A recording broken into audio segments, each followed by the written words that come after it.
ప్రపంచ శాంతి సభ మొన్న మే 24 సాయంత్రం 6 గంటలకు జిమ్ఖానా గ్రౌండ్స్ నుంచి పెట్టింది మీ అందరికీ తెలుసు.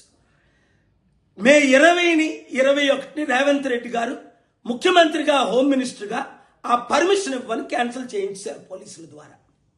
వెంటనే మేము కోర్టుకు వెళ్ళాం.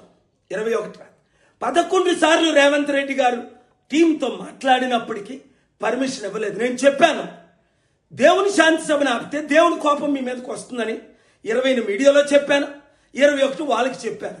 22 రేవంత్ రెడ్డి గారిని ముద్దాయిగా హెరాల్డ్ నేషన్ కేసులో పెట్టారు. హ్యూమన్ రైట్స్ కమిషన్ అల్లు అర్జున్లో మీరు తప్పు చేశారని ఆ రోజే పెట్టారు. మిస్ వరల్డ్ మ్యాగీ నన్ను ఒక వేశ్యగా ట్రీట్ చేశారు. మిస్ వరల్డ్ కంటెస్టెంట్కి వస్తే ఏంటి ఈ దేశం ఈ రాష్ట్రం అని ఇంగ్లాండ్ తిరిగి వెళ్ళిపోయింది. మీడియాతో మాట్లాడుతుంది. నా నోరు మూయించడానికి చూడండి, గవర్నమెంట్ ప్లేడర్ని రేవంత్ రెడ్డి గారు పెట్టి ఎట్టి పరిస్థితుల్లో ఈయనకి పర్మిషన్ ఇవ్వకూడదు అంటే జడ్జి గారు ఇచ్చారు. కానీ ఇలాంటి ఆర్డర్ ప్రపంచంలో ఎవరికి ఎప్పుడు ఇవ్వలేదు. నా శాంతి సభలకు లక్షల మంది వస్తారు. 2200 శాంతి సభలు పెట్టాను. మన దేశంలో 300కు పైగా 3 లక్షల నుంచి 20 లక్షలు వచ్చారు. ఈ శాంతి సభకు 1000 మందికి ఎక్కువ రాకూడదు, ఒక్కరు ఎక్కువ వచ్చినా ఆయన అరెస్ట్ చేయొచ్చు అని ఆర్డర్లు ఇచ్చారు. శాంతి సభలో పాల్గారు కాదు ఎవరు మాట్లాడకూడదు. రాజకీయ ఇలాగ ఎక్కడైనా రూల్స్ పెడతారా అంటే మన దేశంలో ఏమైంది? కనుక దేవుని తీర్పు రేవంత్ రెడ్డి ముఖ్యమంత్రి గారి మీద ఆరంభమైంది. 21ని క్యాన్సిల్ చేశారు, 22ని ఆరంభమైంది.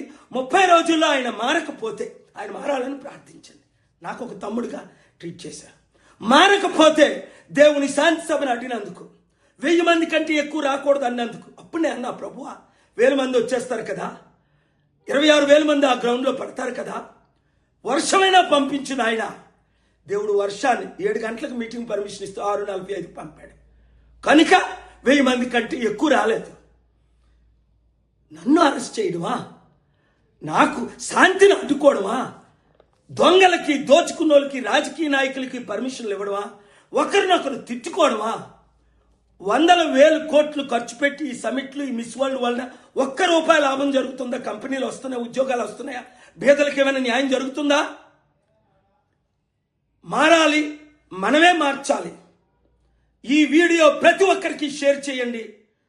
ముఖ్యమంత్రి రేవంత్ రెడ్డి గారు తక్షణమే క్షమాపణ చెప్పి మారినట్లు, 30 రోజుల్లో మారకపోతే దేవుడే ఆయన్ని దర్శించినట్లు ప్రార్థించండి.